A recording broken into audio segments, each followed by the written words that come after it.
Ateikit čia truputėlį.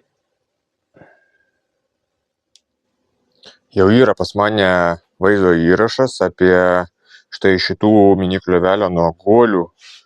Tiksliau ne guolių, o rėmo problemą, kada rėmas ne visai tiesus ir tokiu būdu susiveržia guoliai, mums užsiskersuoja vienas dalykas, kas yra šiaip negerai guoliam, aplamai. Ir atsiranda visokie papildomi girgždesiai arba, pavyzdžiui, yra man taip buvę, kada tu bandai tą guolį išsukti ir jisai neišsisuka, tiesiog su visų aliuminiu visas sriegis nueina. Tai aną kartą man pasisekė, išsukau, tai sriegis buvo pasižeidęs tik tais ant šitų kaušelių, rėmas nenukentėjo, tai reikėjo rėmą tiesiog patvarkyti ir nuimti čia šitą paviršių. Kodėl aš prie jo čia išvis prikibau? Bandysiu jum parodyti. Štai taip, va, kaip čia taip va, prilysti geriau. Iš šitos pusės, tai ten veržiasi, čia yra dešininis sriegis ir kaip ir tvarkoj, praktiškai gulasi visų paviršum ant rėmo. Aš čia dabar įžiūriu, ten yra labai toks minimalus, tai kadangi koreguosiu, tai aš jį pataisysiu, bet visiškai bus minimaliai. O va štai iš kitos pusės. Jūs tik pažiūrėkit, man net įdomu pasidarė, ant kiek čia yra prastai. Daveržiam šitoj va pusėj. Prisiglaudė, matau, kad tarpas šičia yra didžiausias, pasiėmiau tarpumatį, taikiau, 0,6. Va, įsistatė. 0,6. Čia ne tai, kad truputėlis ten gali nepataikyti ar komon. Taigi čia ne koks nors ten dviratis, kuris kaži iš kur ištrauktas, ar ten kaži kokioj gamykloj gaminamas.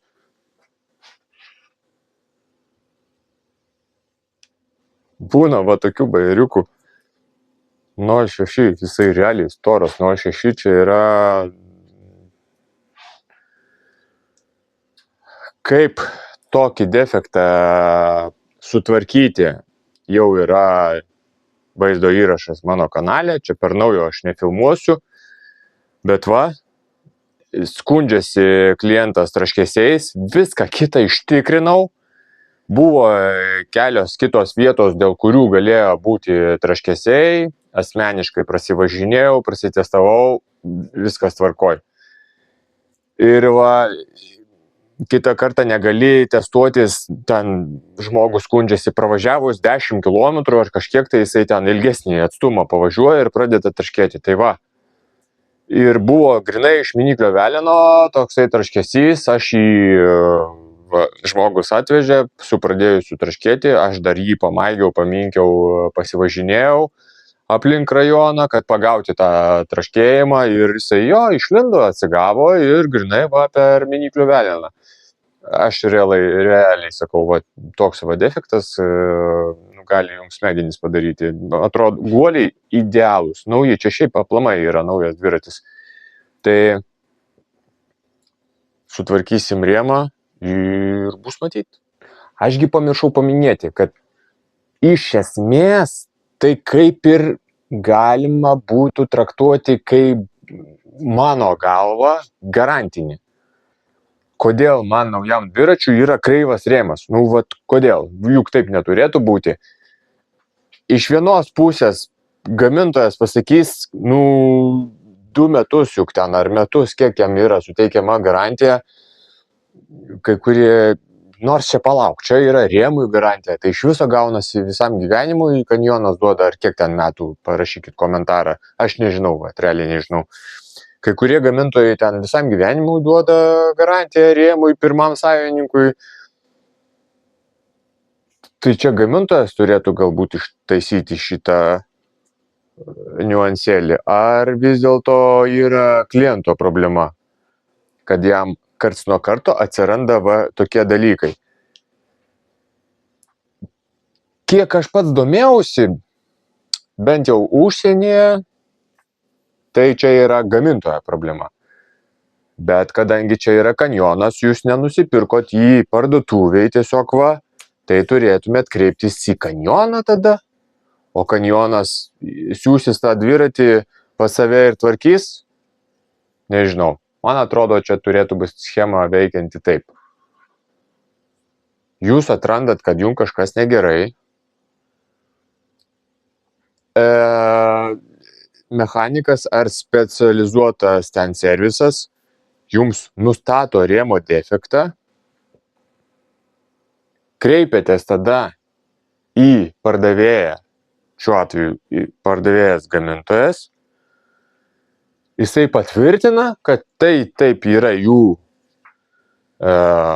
defektas, jų, kaip sakant, gamybos defektas ir tada turėtų jum kompensuoti remonto išlaidas. Tvarkymo, jeigu tai yra patvarkoma. Šiuo atveju tai taip, bet būna visokių tų defektų. Tikiuosi, kad taip turėtų veikti garantija.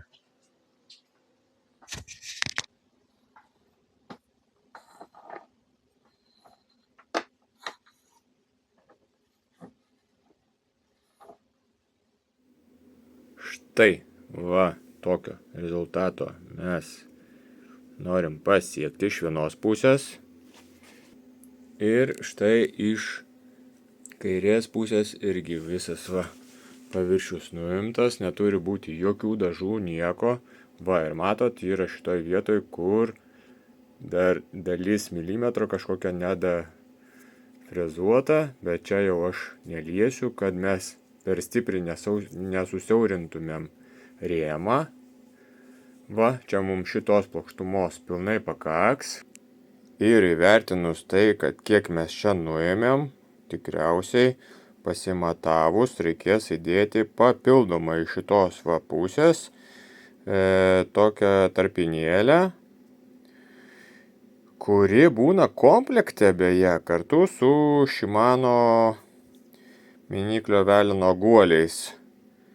Tie MT501, BS, koks ten dar numeris, BB52, šitie tai kada dėžutėj juos nusiperkat, tai būna papildoma tarpinėlė tokia, kad kompensuoti tuos visus mums netikslumus. Čiukšt, viskas. Pasėmiau dėl įdomumo tarpumati 0,05 mm, tai čia 0,05.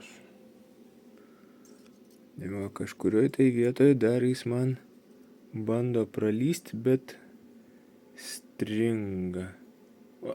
Čia kažkur tai.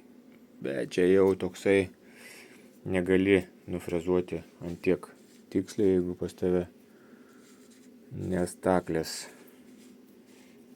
Greičiausiai, aš taip manau. Ant rankos jaučiasi, kad tu kada verži ir jisai tukšt ir užsikontravo.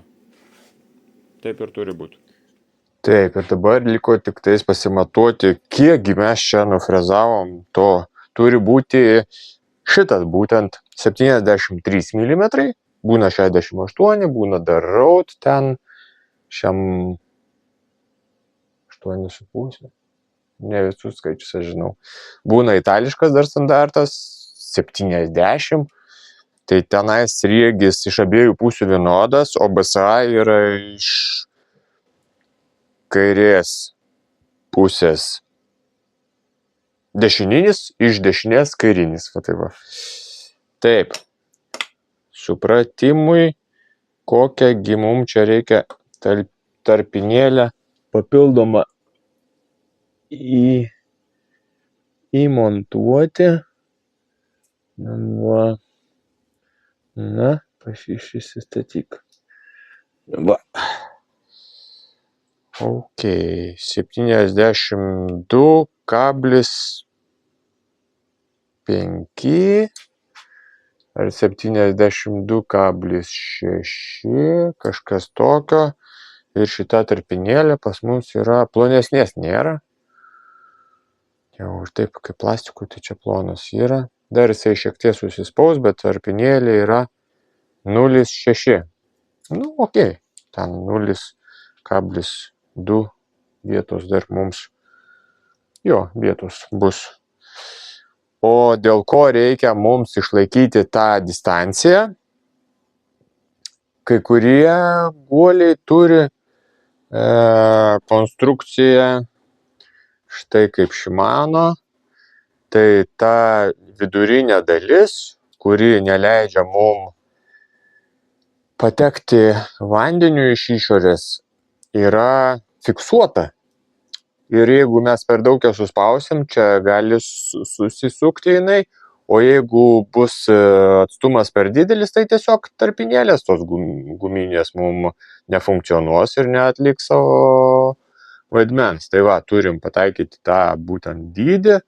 Dar jeigu darot pirmą kartą arba aplamai kažkokį tai kitokį guolį naudojat, arba kaip aš eksperimentuoju visokius variantus, savo dviratį ten perdarinėju, užsisakau švaistiklius ten kokius nors, tai būna ir visai kitokie matmenys.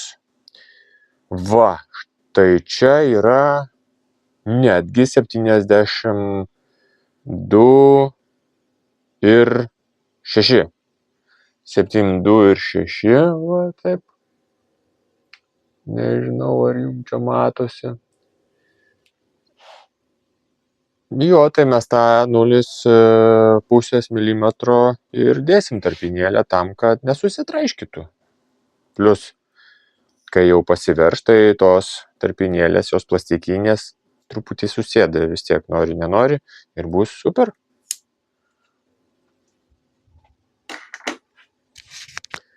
Taip, ant tų išsuktų guolių aš defekto jokio nematau, kad čia jie būtų nukentėję ar kažkas tai jiems.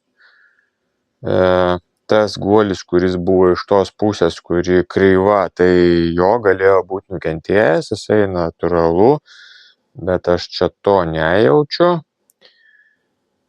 Dviratis apynaujis, tai susuksim atgal. Ir belieka tik tais čia mum gerai susižiūrėti, ar sriegis nepažeistas. Tvarkingas, nėra jokių intarpų ar kažkokių užkandimų. Susistepam būtinai kažkokiu tepalu ir tada guolius. Šiandien tiek.